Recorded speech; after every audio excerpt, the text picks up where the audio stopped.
What's up, family?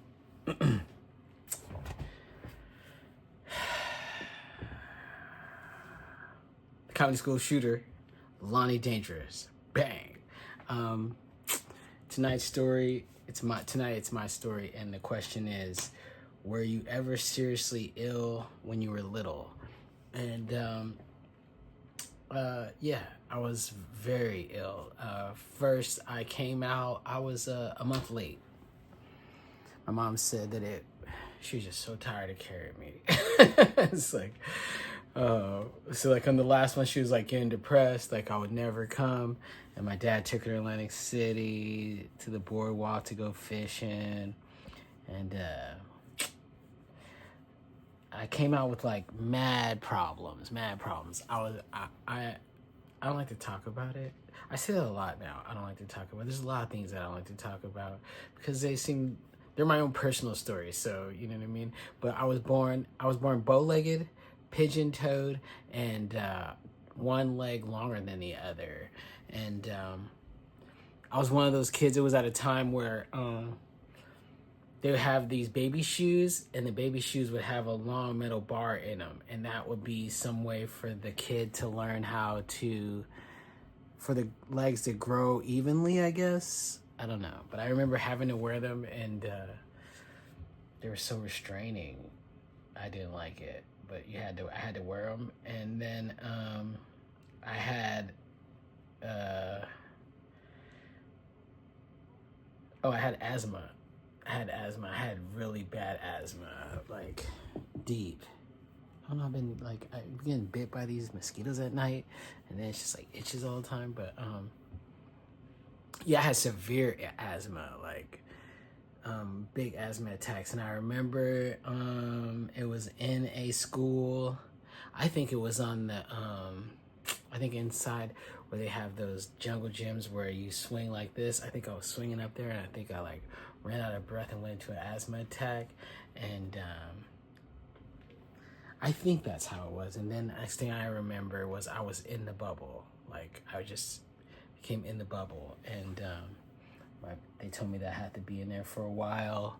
And while I was in there, how I remember, because I remember that my classmates, it was like must have been right before we got out of school, because I remember my classmates first they sent stuff like, hey, I hope you get well and stuff like that. But then some of them even came down to the bubble to the hospital where I was in. It's like a bed, and then it has like, first it was a bed, and then the bed has like a curtain on it, and people can't come in, you can't go out. It has a zip. I don't think it had a zipper on it. I don't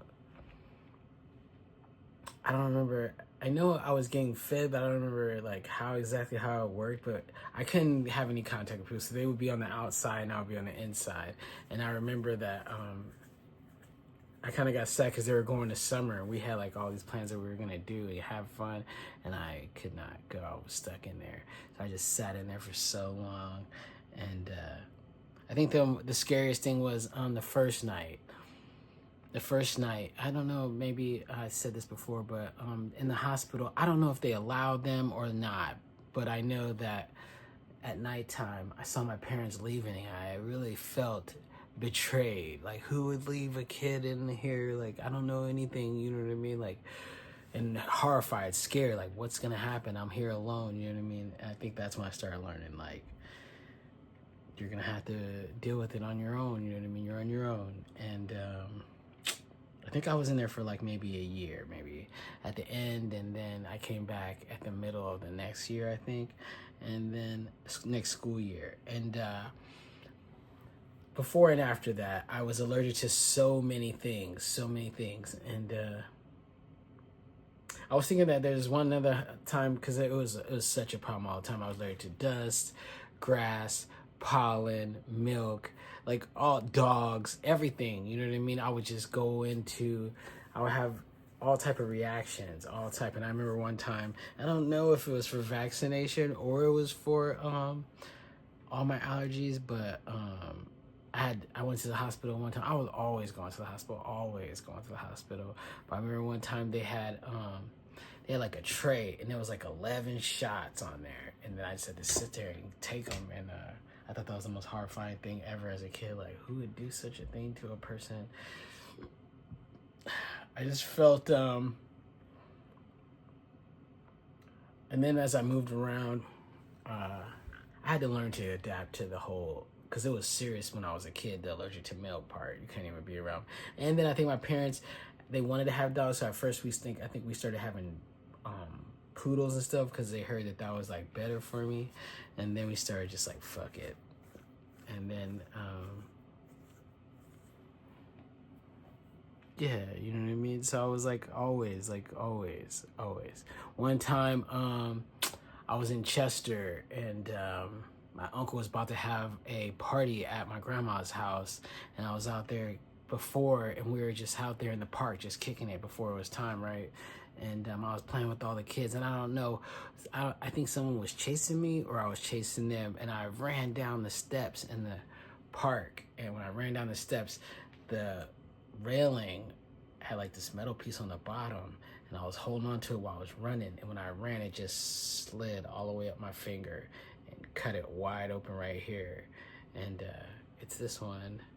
And when I got to the bottom, I was feeling pain. I looked up like this, and the meat was just like hanging like this and shit, and I could like see my bone in there.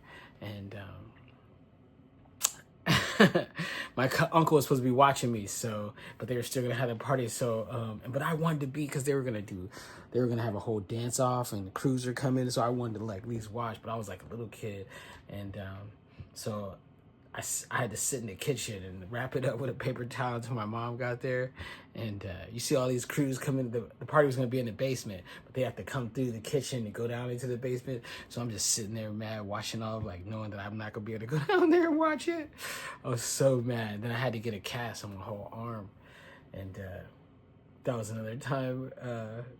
I remember I had the cast on, but I'm left-handed, so but I couldn't hold the paper in school, so like some of my friends would come over and try to hold the paper for me, like, thanks, dog. And like, they also like writing on my cast, that was like a big deal too. Everyone wanted to get their names on it, like, let me get mine on it. And I couldn't wait till I got off. When I finally got it off, I was feeling like it was like a lighter arm going back to school.